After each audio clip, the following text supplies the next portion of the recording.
Nagpositibo sa COVID-19 nga taga Barangay Mambaling, Dakbayan, Sugbo at dunay mga kabanay nga taga Dakbayan sa Talisay.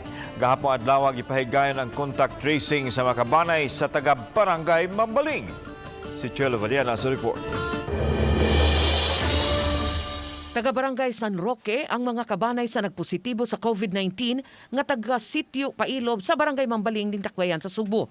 Apan bago lang nahibaw ang Talisay City Disaster Risk Reduction and Management Office. With Cebu City because tungod siguro sa kadaghan nilang contact trace, we were not informed na there was somebody living in San Roque, Talisay nga apil atong sa inayawan nga na positive. Subay niini nakuhaan na og swab samples ang upat ka kabanay nga nakapaduol sa nagpositibo sa COVID-19. Siya, iyang husband nga 35 years old, nga iyang anak nga laki nga 11 years old ug anak nga bayi 3 years old. So karon namo pang ginasaway og follow up, wala pa may result pod.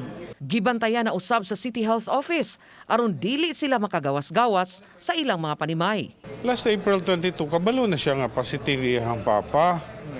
Pa April 25 ni ato pagyud siya ka ng mga lugar nga supposedly kabaw naman siya nga kanang ni positive iyang papa. Ni pundo na lang ta siya sa bahay. Uban ni Renante Quiñones, Chelo Valiana, Balitang Bista.